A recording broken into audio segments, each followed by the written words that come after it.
국제사회 전방위 제재를 받고 있는 북한이 어제 슬며시 협상 가능성을 내비쳤지만 미국의 입장은 단호합니다. 북한이 모든 핵 활동을 동결하고 국제원자력기구의 사찰을 허용해야만 육자회담이 재개될 수 있다고 거듭 강조했습니다. 국제부 연결합니다. 김원배 기자. 네, 국제부입니다. 네, 데니얼 러셀 미 국무부 차관보가 육자회담 재개 조건을 명확히 제시했다면서요. 네, 그렇습니다.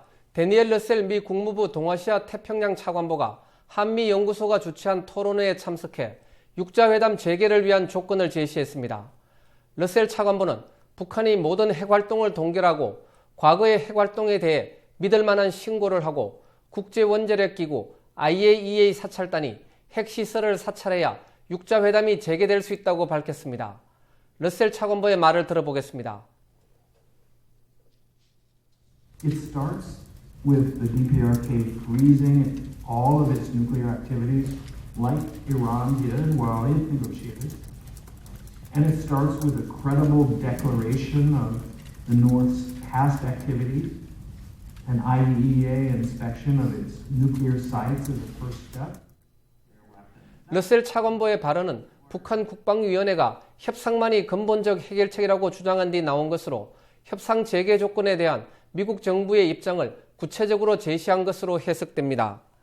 러셀 차관보는 또 누가 미국의 최고 지도자가 되든 핵우산 정책에 대해 다른 생각을 갖게 될 것으로 생각하지 않는다고 밝혀 동북아시아 지역에 대한 미국의 핵우산 정책이 바뀌지 않을 것이란 입장도 강조했습니다.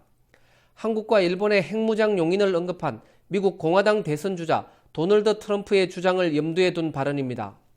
평화협정 문제와 관련해 러셀 차관보는 일부에서 한국을 배제해야 한다는 주장을 하고 있지만 한국이 참여하지 않는 평화협정 논의는 결코 있을 수 없다고 일축했습니다. 네, 그런가 하면 북한의 추가 핵실험 가능성도 제기되고 있는 가운데 이 영변에 있는 사용 후 핵연료 재처리 시설에서 그동안 볼 수 없었던 의심스러운 활동이 포착됐다고요? 네, 미국의 북한 전문 웹사이트인 38로스는 조지프 베뮤데스 연구원과 윌리엄 머그포드 연구원의 기고문을 실었습니다. 이들은 영변에 있는 사용 후 핵연료 재처리 시설의 부속 발전소에서 최근 5주 동안 두세 번 연기 배출이 나타났다고 밝혔습니다. 그러면서 지금까지 이 시설에서 연기가 나오는 일은 드물었고 특히 지난 겨울 이후에는 처음이라며 흔히 볼 수 없는 현상이라고 지적했습니다. 지난달 12일과 지난 2월 21일 촬영된 상업용 위성 사진을 과거 사진들과 비교 분석한 결과입니다.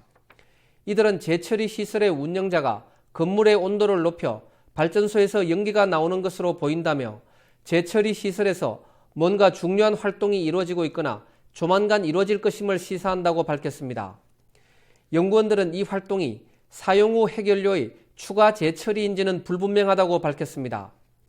그러나 북한이 수주 또는 수개월 안에 플루토늄을 추출할 수 있도록 원자로를 가동한 것으로 보인다는 제임스 클래퍼 미 국가정보국장의 지난 2월 청문회 증언을 언급하며 재처리 시설에서의 활동이 추가 재처리 시도와 연관됐을 가능성을 배제하지 않았습니다.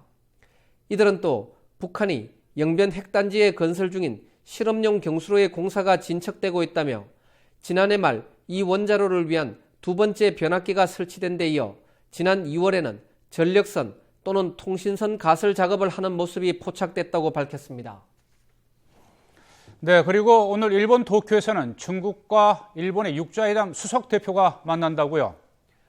네, 그렇습니다. 중국 측 육자회담 수석 대표인 우다웨이 외교부 한반도 사무특별대표와 일본 측 수석 대표인 이시카네 기미히로 일본 외무성 아시아 대양주 국장은 오늘 도쿄에서 회담을 열고 대북 제재 문제 등에 대해 의견을 교환합니다. 일본 외무성은 보도자료를 통해 어제 일본을 방문한 우다웨이 대표가 오늘 이시카네 국장과 만나 북한 정세 등에 대해 의견을 교환한다고 밝혔습니다. 이번 회담에서 두 사람은 핵실험과 탄도미사일 발사를 강행한 북한에 대한 대응 방안을 논의하면서 유엔 안전보장이사회의 대북 제재를 착실히 이행하는 것이 필요하다는데 의견을 모을 것으로 관측됩니다. 회담에서는 또 중국 측이 최근 제기한 북한의 비핵화와 평화협정 병행 추진 문제, 육자회담 재개 문제 등에 대해서도 논의가 이루어질 것으로 보입니다.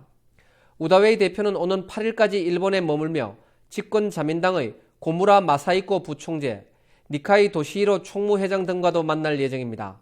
지금까지 국제부에서 YTN 김원배입니다.